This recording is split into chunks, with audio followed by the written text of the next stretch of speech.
ಶ್ರೀನಿವಾಸ ಪೂಜಾರಿಯ ಬೇನಾಮಿ ದುಡ್ಡು ಪೂರ್ತಿ ಭಟ್ರ ಹತ್ರ ಇದೆ. ಭಟ್ರಿಗೆ ಸಾಧಾರಣ ಎಳೆದು ಬಿಟ್ಟಿದ್ದಾರೆ.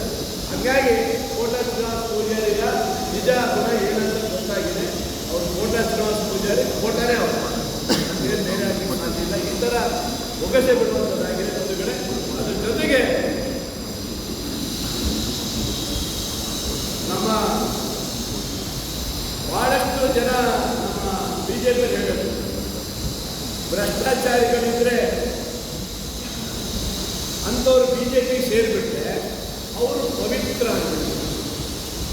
ಭ್ರಷ್ಟಾಚಾರದಲ್ಲಿ ಯಾರ್ಯಾರಿದ್ದಾರೆ ಅವರೆಲ್ಲರೂ ಕರ್ಕೊಳ್ತಾರೆ ಬಿಜೆಪಿ. ಅಲ್ಲಿ ಹೋದ್ಮೇಲೆ ಅವ್ರು ಪವಿತ್ರ. ವಾಷಿಂಗ್ ಪೌಡರ್ ಮಿಷನ್ ಇದೆ. ಭ್ರಷ್ಟಾಚಾರದವರೆಲ್ಲ ಕ್ಲೀನಾಗಿ ಮತ್ತೆ ಕ್ಲೀನಾಗಿ ಬರ್ಬೋದು.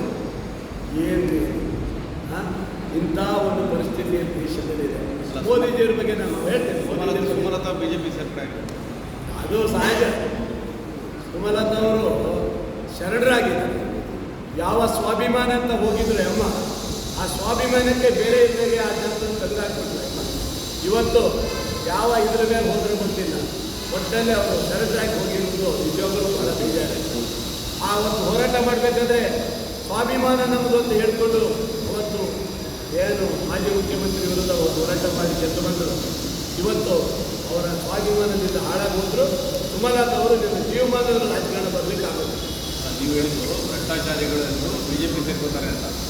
ಸುಮಲತಾ ಬಿಜೆಪಿ ಸೇರ್ಕೊಳ್ತಾರೆ.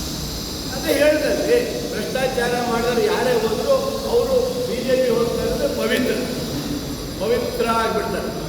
ಅಂದರೆ ಈ ನಮ್ಮ ಸ್ವಾಮೀಜಿಗಳು ಮತ್ತೆ ಏನಾದರೂ ಮಂತ್ರ ಇದಾಗ್ತಾರಲ್ಲ, ಹಿಂಗೆ ನೀರು ಪೋಷಣೆ ಮಾಡ್ತಾರಲ್ಲ, ಆವಾಗ ಎಲ್ಲ ಹೋಗ್ಬಿಡ್ತಾರೆ. ಹಂಗೆ ಅದು ದೆವ್ವ ಎಲ್ಲ ಬಿಟ್ಟೋಗ್ತಾವಲ್ಲ, ಹಂಗೆ ಅದು ಬಿಟ್ಟೋದಾಗೆ ಅದು.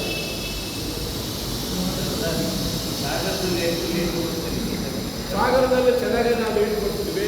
ಸಾಗರದಲ್ಲಿ ಯಾವುದೇ ಸಮಸ್ಯೆ ಇಲ್ಲ. ಖಂಡಿತವಾಗೂ ಸಾಗರದಲ್ಲಂತ ಜನ ಉತ್ತಮವಾದಂಥ ಸ್ಥಿತಿಗೆ ಇದ್ದಾರೆ. ಒಳ್ಳೆಯ ಒಂದು ಹವಾ ಇದೆ. ಸಾಗರದಲ್ಲೂ ಸಹ ನಾವು ಹೇಳ್ಕೊಡ್ತೀವಿ.